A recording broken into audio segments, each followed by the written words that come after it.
The ice wind cut through Lihana's protective suit like a frozen blade. She pulled her hood tighter and checked her scanner again. The readings were getting stronger. Something big was moving through the crystal forests of Cathara 7, and it was heading toward the human settlements. "Squad leader, I'm picking up more tracks over here," Park Jin called out from behind a cluster of blue ice trees. His breath made white clouds in the bitter air. "These prints are huge, way bigger than anything in our files." Hana walked over to where Jin was kneeling in the snow.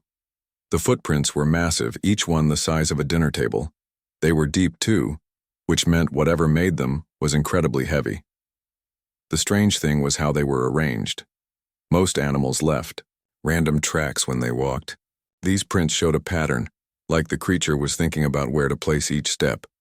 "Kim Sol, what do you think?" Hana asked their medic and science expert. Sol knelt down and pulled out her scanner. She ran it over the tracks, frowning at the readings. "The depth suggests something weighing at least 8 tons, but look at this." She pointed to smaller marks near each footprint. "These look like tool marks, like it was using something to test the ground before stepping." Choi Bin, their communications officer, was setting up his equipment nearby. "The colonists at Mining Station Echo 9 sent another message this morning. They lost 12 more livestock last night. The animals were taken right out of their pens. No signs of a struggle, no blood, nothing, just gone." Nam Yul, the biggest member of their squad, hefted his heavy plasma rifle. "Maybe it drugged them somehow. Some kind of alien toxin." Hana studied the tracks again. In her previous life, before she became a colonial hunter, she had been a textile engineer. She was used to looking at patterns, finding the logic in how things were made. These tracks had a logic to them, but it was not the logic of a simple animal looking for food. "The colonists say they hear singing at night," she said. "Musical sounds coming from the ice canyons. Animals don't usually sing like that. Unless they're trying to communicate," Sewell added. She stood up and brushed snow off her knees. "Squad leader, I think we might be dealing with something more intelligent than a regular predator." The team had been tracking the creature for 3 days now. The trail led them deeper into the wilderness, away from the warm mining stations and into the heart of Cathara 7's frozen landscape. Here, the ice trees grew tall as skyscrapers, their crystal branches creating a blue-white forest that seemed to glow from within. Strange fungi grew on the tree trunks, giving off a soft purple light. Sol had explained that these plants were one of the few life forms that could survive in Cathara 7's harsh environment. They fed on minerals in the ice and created their own heat through chemical reactions. "Movement ahead," Jin whispered, raising his rifle. He was their best tracker, with eyes sharp enough to spot a snowflake falling wrong. The squad moved forward carefully, using the ice trees for cover. Hana felt her heart beating faster. After 3 days of following tracks, they might finally see what they were hunting. Through the crystal forest, they saw it. The creature was enormous, easily 4 meters tall at the shoulder. It looked like an ancient mammoth from Earth's history, but different in ways that made Hana's skin crawl. Its fur was not brown or gray, but shifted color as she watched, going from deep blue to silver to purple. The fur seemed to respond to the creature's emotions or thoughts. 4 tusks curved out from its head instead of 2. The tusks were not made of ivory like earth elephants, but looked like some kind of metal or crystal. As the creature moved, the tusks vibrated, creating a low humming sound that Hana could feel in her bones. "Look at its hide," Sewell whispered into her comm. "Those are not natural markings." Hana looked closer. The creature's skin showed patterns that looked almost like armor. Thick plates of what looked like chitin or bone covered its shoulders and back. But the plates were arranged in complex designs, too perfect to be natural. The alien mammoth was standing in a clearing, surrounded by objects that did not belong in a frozen wilderness. Pieces of metal, old mining equipment, and things that looked like they might once have been vehicles were arranged in careful piles around the creature. "It's collecting things," Bin said quietly. "Human things." As they watched, the mammoth picked up a broken scanner with its trunk.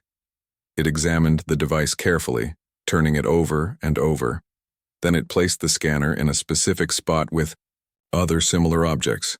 The creature was organizing its collection. This is not just an animal, Hana said. It's intelligent, really intelligent. The mammoth suddenly stopped what it was doing. Its head turned toward their hiding spot, and Hana saw its eyes. They were large and dark, but there was something in them that made her breath catch. Intelligence. Awareness. The creature knew they were there. For a long moment, human and alien stared at each other across the clearing.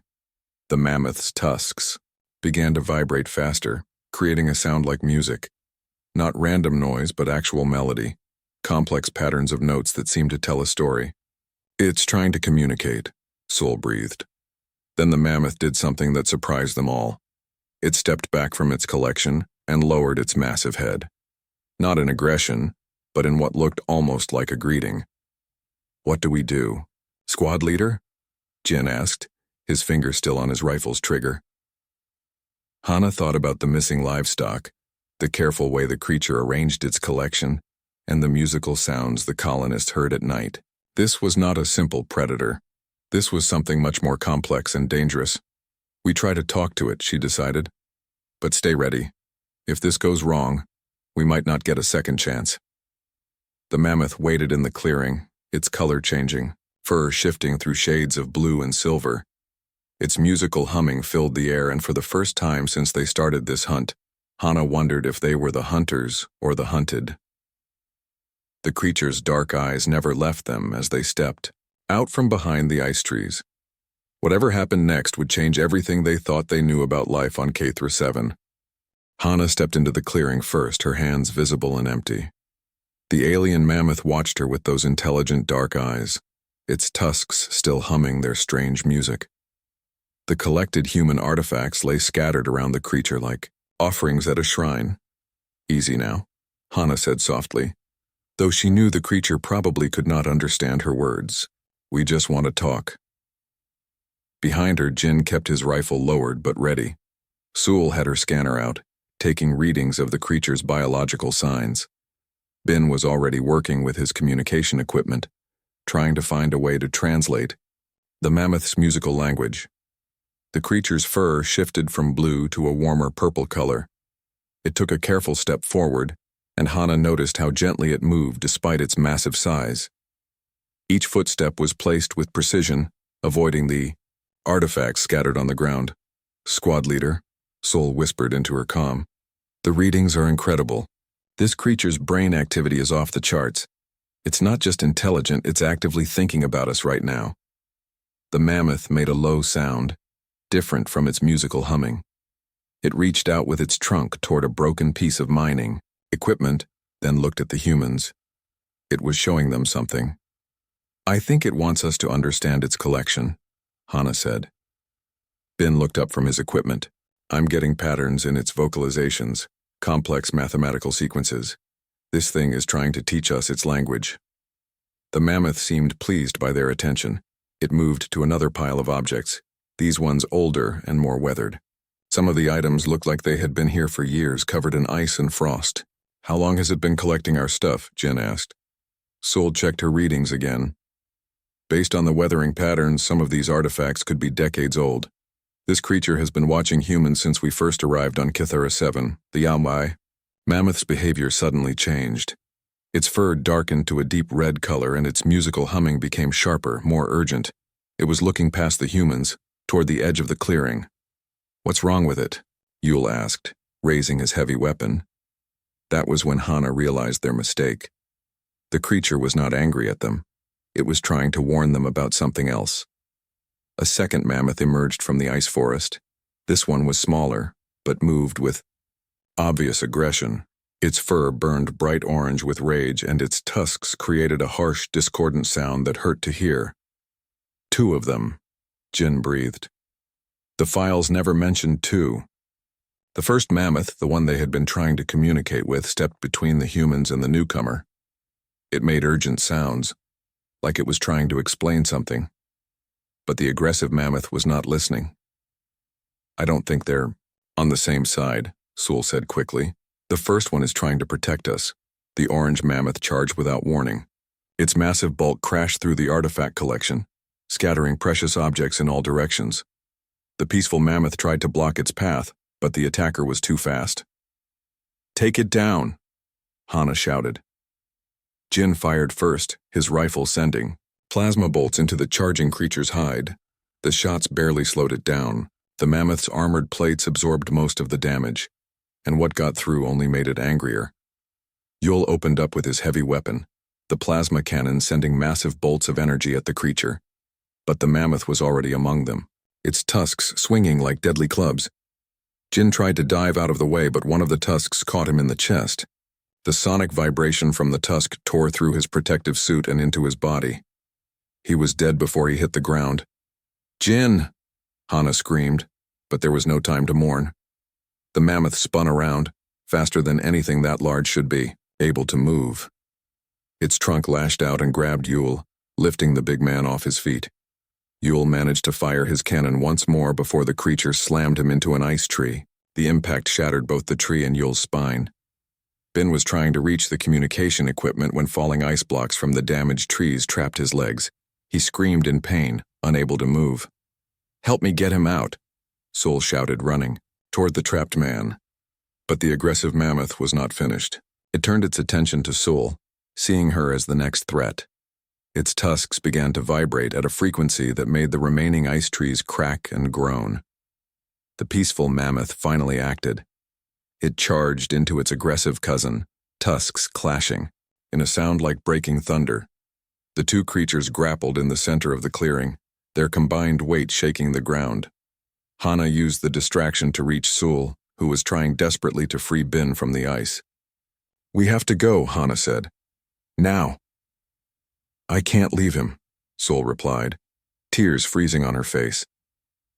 Bin looked up at them, his face pale with pain and shock. "Go," he whispered. "Don't let it kill you too." More ice began falling as the two mammoths fought. Their sonic attacks were bringing down the entire crystal forest around them. Hana grabbed Sul and pulled her away just as a massive ice trunk crashed down where Bin had been trapped. The sound of Bin's final scream mixed with the roar of falling ice and the battle cries of the mammoths. Hana and Sul ran blindly into the forest, dodging falling branches and chunks of ice. Behind them, the fight between the two creatures reached its climax. The peaceful mammoth, despite its efforts to protect the humans, was losing. The aggressive one was younger, stronger, and filled with a rage that seemed to come from somewhere deep and ancient. As Hana and Sol stumbled through the collapsing forest, they heard the final sounds of the battle. A long, mournful cry that could only mean death, followed by a victorious roar that shook the entire canyon. The aggressive mammoth had won. Now it would come hunting for the survivors. Hana pulled Sol deeper into the maze of ice caves that honeycombed the canyon walls. They had lost their equipment, their communication devices, and 3 members of their squad. Now they faced something much worse than a simple predator. They faced an intelligent, angry creature that had just proven it could outfight and outthink anything the humans could throw at it. And somewhere in the darkness behind them they could hear it beginning to hunt. The ice cave was barely large enough for 2 people. Hana pressed her back against the frozen wall and listened to Sol's labored breathing. Her friend had taken a bad hit when they escaped the collapsing forest. Blood seeped through her torn suit, and her face was gray with pain. "How bad is it?" Hana whispered. Sol tried to smile, but it came out as more of a grimace. "Bad enough. Internal bleeding, maybe broken ribs. Without proper medical equipment." She did not need to finish the sentence. Outside their hiding place, they could hear the mammoth moving through the ice tunnels. Its footsteps echoed strangely in the caves, making it impossible to tell exactly where it was. Sometimes it sounded close enough to touch, other times far away. But it was always there, always hunting. "It's smart," Sul said quietly. "Smarter than we thought. Did you see how it used the ice trees as weapons during the fight?" Hana nodded. The creature had not just been fighting blindly. It had deliberately brought down the crystal forest to cut off their escape routes, forcing them deeper into the cave system where it would have the advantage. "The peaceful one tried to protect us," Sul continued. That means something. There are different types of these creatures. Different personalities, maybe even different cultures. Sol's breathing was getting worse. Hana could see the life slowly leaving her friend's eyes, but Sul kept talking. As a scientist, she needed to share what she had learned. The artifacts, Sul gasped. Did you see how carefully they were arranged? Not just collected randomly. There was a system, a logic to it, like a museum or a library. Save your strength, Hana said, but Sul shook her head weakly. No, you need to understand. The aggressive one was not protecting territory or food. It was angry about something else, something deeper. A low humming sound echoed through the caves. The mammoth was singing again, but this time the song was different. Sadder, more complex. It's mourning, Sul whispered. The aggressive one is mourning the peaceful one. They were family. The truth hit Hana like a physical blow. The two creatures had not been enemies. They had been arguing about what to do with the humans. The peaceful one had wanted to communicate, to learn. The aggressive one had seen humans as a threat that needed to be eliminated. And now the peaceful one was dead, killed while trying to protect creatures it barely knew. We killed its family member, Hana said. By being there, by forcing the confrontation, we're responsible. Sol's hand found Hana's in the darkness. Not responsible, just caught in the middle of something bigger than us. The mammoth's song grew louder, closer, but instead of the harsh, angry sounds from before, this music was beautiful and heartbreaking. It told a story of loss and loneliness that needed no translation. It's the last one, Sul breathed. Listen to the patterns. It's singing about being alone. Sul died quietly an hour later, her hand still holding Hana's. Her final words were about the creature's song and what it meant. Even dying, she had been trying to understand. Now Hana was truly alone in the ice caves with a creature that had every reason to hate humans. But as she listened to its mournful singing, she began to understand what Sul had been trying to tell her. The mammoth was not just angry, it was grieving. Hana had learned to read patterns during her years as a textile engineer. Fabric told stories through the way threads were woven together. Colors and textures created meaning that went beyond simple decoration. The mammoth's song had the same kind of complexity. Different notes wove together to create larger meanings, repeated themes that must be names or places, rising and falling melodies that could only be emotions. Over the next few days, as Hana hid in the deeper caves, she began to piece together the creature's story. The mammoth was indeed alone, the last survivor of something that had once been much larger. Its collection of human artifacts was not random treasure gathering, but a desperate attempt to understand the new species that had invaded its world. The songs it sang were histories, stories of its people, their achievements, their culture, everything that would be lost forever when it died. Hana realized she was listening to the death songs of an entire civilization. The mammoth found her on the fourth day. She was weak from hunger and thirst, barely conscious when she heard its massive footsteps approaching her hiding place. This was it. After days of cat and mouse through the ice caves, the hunt was finally over. But when the creature appeared at the entrance to her small chamber, it did not attack immediately. Instead, it looked at her with those dark, intelligent eyes and began to sing. This time, Hana thought she understood part of the song. It was asking her a question. Why are you here? What do you want from us? Hana tried to respond, using her hands to gesture, making sounds that might be musical. She was not good at it, but she tried to communicate the same things Sul had died, trying to understand. We did not mean to hurt you. We did not know you were people like us. The mammoth listened to her clumsy attempts at communication. Its fur shifted through different colors as it processed her meaning. Then it sang again. And this time Hana heard something new in the melody. Sadness. Understanding. And something that might have been forgiveness. But forgiveness did not change the situation. The mammoth could not let her leave. Too many of its kind had already died because of human expansion. Too many stories had been lost, and Hana could not stay. Even if the creature spared her life, she would die in these caves without food or proper shelter. They both understood what had to happen next. The mammoth stepped back from the cave entrance and waited. It was giving her a chance to arm herself, to make this a fair fight instead of an execution. Hana struggled to her feet, her engineering mind already working on the problem. She had no weapons, no equipment, no backup. Just her knowledge, her skills, and her determination to make her death mean something. The creature began to sing one final song as they prepared to face each other. A song about endings and beginnings, about the price of survival and the cost of expansion. Hana listened and understood. This was not about hatred or revenge. This was about two species who could not share the same world, no matter how much they might respect each other. The ice cave opened into a vast underground chamber, lit by glowing fungi that cast everything in an eerie purple light. Hana stumbled into the space, her legs shaking from days without proper food or rest. Behind her, the mammoth followed with slow, deliberate steps.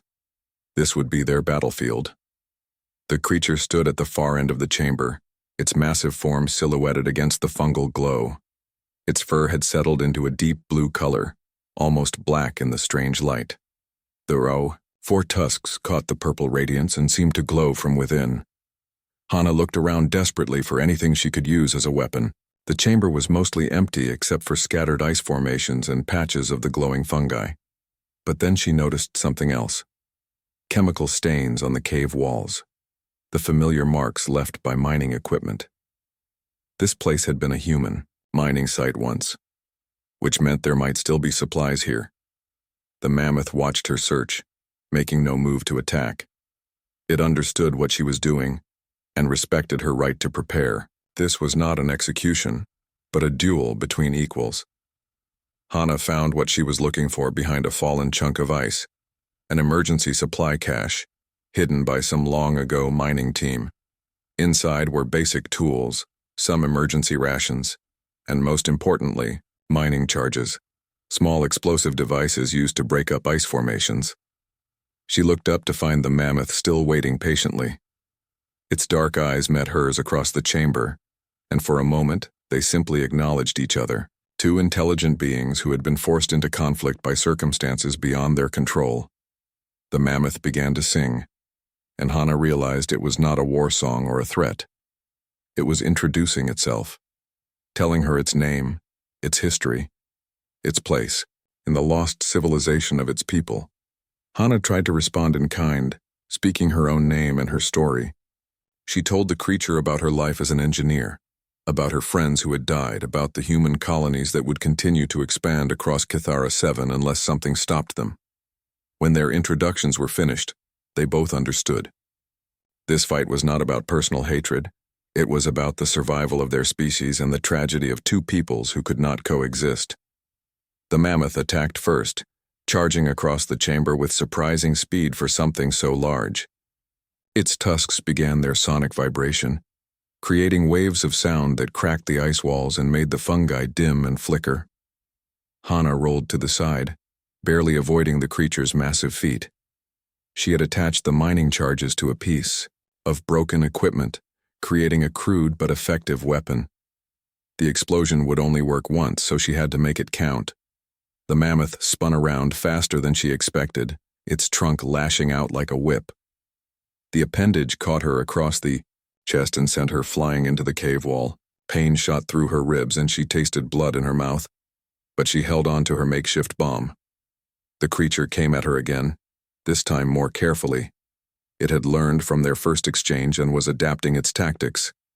Hana realized, with growing horror, that the mammoth was studying her fighting style just as she was studying its. She feinted to the left, then rolled right as the creature's tusk swept through the space where she had been. The sonic vibration was so close it made her ears ring and her vision blur, but it also gave her an idea. Sound was the creature's primary weapon, but it was also potentially its weakness. Hana began moving in unpredictable patterns, using the natural acoustics of the cave to confuse the mammoth's echolocation. She bounced, small pieces of ice off the walls creating false echoes that made the creature turn toward empty air. The tactic worked for a few minutes, but the mammoth was too intelligent to be fooled for long. It stopped relying on sound alone and began using its other senses. Its trunk tested the air, following her scent. Its eyes tracked her movement in the dim fungal light. The creature cornered her near the back of the chamber, cutting off her escape. Roots with the same tactical thinking it had used in the crystal forest. This time there would be no running away. Hana waited until the mammoth was close enough, then activated her explosive device and threw it directly at the creature's feet. Tiseu. Mining charge detonated with a flash of light and a thunderous roar. Ice and rock rained down from the ceiling. The mammoth stumbled, its front legs bloodied by the explosion, but it was far from defeated. If anything, the pain made it more dangerous. The creature's tusks began vibrating at a new frequency, 1, that made the entire chamber shake. More ice fell from above, and several of the fungal patches went dark. The mammoth was bringing down the whole cave system. Hana realized it was willing to die to make sure she could not escape and threaten its world again. They grappled in the collapsing chamber, woman and beast locked in a deadly embrace. The mammoth's trunk wrapped around Hana's waist, lifting her off the ground.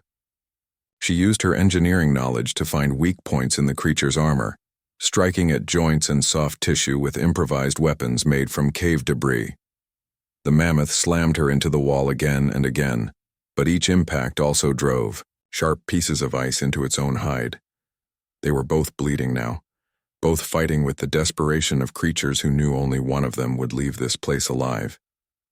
In the end, it was Hana's human adaptability that made the difference. She managed to get close enough to the creature's head to drive a sharp piece of metal deep into the soft tissue behind its ear. The makeshift spear penetrated the mammoth's skull and found its brain. The great creature staggered, its song turning into a cry of pain and surprise. It looked at Hana with those intelligent eyes, and she saw something she had not expected. Gratitude. The mammoth was grateful that its death had come in honorable combat, not from disease or old age or the slow extinction of its species. It had died fighting as a warrior should. The creature collapsed slowly, its massive body settling onto the cave floor with a sound like distant thunder. Its fur faded from blue to gray to white as the life left it. But even in death, it maintained its dignity. Hana knelt beside the fallen mammoth, her own injuries making every movement agony. She was bleeding internally, her ribs were broken, and she knew she would never make it back to human territory alive. But she was not done yet. The mammoth had died honorably, and it deserved to be remembered honorably. Its people's stories deserved to be preserved, not lost in the ice caves of a forgotten world. Hana looked at the creature's magnificent hide and began to form a plan. She still had her engineering skills, and she still had time before her own death claimed her. She would make sure this story survived even if she did not. The mammoth's body lay still in the purple light of the fungi. Hana sat beside it, her back against the cave wall, taking slow, careful breaths.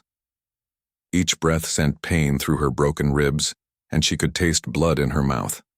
She knew she was dying, probably had been since the creature slammed her into the wall for the final time. But she was not dead yet. Hana pulled her emergency kit from her belt and took inventory.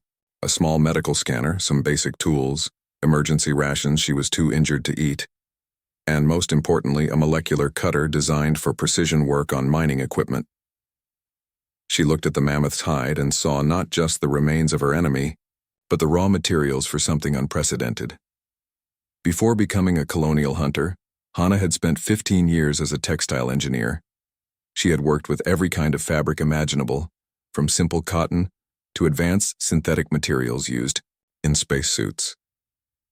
She understood how threads came together to create meaning, how patterns could tell stories that words could not express. The mammoth's hide was unlike anything she had ever seen. The fur was not just decorative but functional, changing color based on the creature's emotional state. The skin underneath was thick and durable, marked with natural patterns that looked almost like writing. More importantly, she remembered the songs the creature had sung, the complex melodies that told the history of its people, their culture, their achievements. Those songs were still echoing in her memory, and she knew she was the only human who had ever heard them. If she died here, that knowledge would die with her. Using the molecular cutter, Hannah began the slow process of removing sections of the mammoth's hide. Her engineering training helped her understand the best way to preserve the material, how to cut it so the natural patterns remained intact. The work was exhausting. Her injuries made every movement agony, and the cave's cold air sapped what little strength she had left. But she persisted, driven by a purpose that went beyond simple survival. She was not just creating a garment, she was creating a record. As she worked, Hannah began to plan the design. She would combine human textile techniques with the patterns she had observed in the mammoth's collection of artifacts. The creature had been trying to understand human culture through the objects it gathered. Now she would try to understand its culture through the story she stitched into its hide. The first section she completed showed the mammoth's people as she imagined they must have been. Great herds moving across Kythera 7 when the planet was warmer, their songs creating a symphony that could be heard across continents. She used the natural color-changing properties of the fur to show how they communicated, how their emotions painted their bodies in living art. Working by the dim light of the fungi, Hannah lost track of time. Days passed, maybe weeks. She survived on the emergency rations and water from melted ice, pushing her body far beyond what should have been possible. But she had a story to tell, and she would not die until it was finished. The second section depicted the Great Dying. Climate change, asteroid impacts, or some other catastrophe that had wiped out most of the mammoth civilization. She showed the survivors retreating to the ice caves, their numbers dwindling with each generation until only a few remained. The third section was the hardest to create. It showed the arrival of humans on Kythera 7 and the tragic misunderstanding that had led to conflict. She depicted both species as they truly were, intelligent beings trying to survive in a harsh universe, neither wholly good nor wholly evil. Hannah's hands were bleeding from the constant work, and her vision blurred frequently from exhaustion and pain. But she kept sewing, one stitch at a time, creating something that had never existed before. The final section showed the mammoth's death and her own impending end, but instead of portraying it as a tragedy, she showed it as a transformation. Two species that could not coexist in life, coming together in death to create understanding. When the tapestry was finally complete, Hannah held it up in the fungal light and marveled at what she had accomplished. The mammoth's hide had become a work of art that told both of their stories. Human techniques and alien materials had combined to create something entirely new. She had turned the creature's death into something meaningful. Hannah's final task was to record everything she could remember about the mammoth's songs. Using her scanner's memory banks, she created audio files that captured the melodies as accurately as possible. Future humans would need to understand what they were really facing on Kythera 7. Her last log entry was simple. The creature we killed was not a monster. It was a person, the last guardian of a dying civilization. We are not enemies by choice, but by necessity. Remember that when you find this place. Remember that intelligence comes in many forms, and all of them deserve respect. Hannah died 3 days later, her body finally giving in to her injuries. But she died peacefully, sitting beside her completed tapestry with the mammoth's body nearby. In death, they looked almost like companions rather than enemies. The rescue team found her 6 months later, guided by the emergency beacon she had activated just before the end. They were expecting to find another tragic casualty of Kythera 7's harsh environment. Instead, they found something that would change humanity's understanding of itself and its place in the universe. The tapestry was unlike anything they had ever seen. The combination of human craftsmanship and alien materials created patterns that seemed to move and shift in the light. But more than its beauty, it was the story it told that captured their imagination. Here was proof that humans could find meaning and create art even in the face of certain death, that they could show respect and understanding for their enemies, that they could transform tragedy into something beautiful and lasting. The tapestry was taken back to the colonial capital where it became the centerpiece of a new museum dedicated to first contact situations. Copies were made and sent throughout human space, inspiring new protocols for dealing with alien intelligence. Kythera 7 was declared a protected world, its remaining ice caves sealed off from human expansion. The mammoth species was extinct, but their story would live on in the threads of Hana's creation. Years later, when humans encountered other alien civilizations, they would remember the lesson of the tapestry. That intelligence deserved respect, that conflict was not always inevitable, and that sometimes the greatest victory was not conquest, but understanding. The mammoth had killed Hana's squad, but in the end, both species had won something more valuable than survival. They had won immortality through art, understanding through sacrifice, and hope through the recognition that even in the darkest moments, humans could choose to create rather than destroy. The tapestry hung in the museum for generations, a reminder that humanity's greatest strength was not its weapons or technology, but its ability to find meaning in the face of meaninglessness, and to honor its enemies even in victory. And in the patterns of alien hide sewn with human hands, the songs of a lost civilization continued to play, their melodies preserved forever in threads of memory and hope.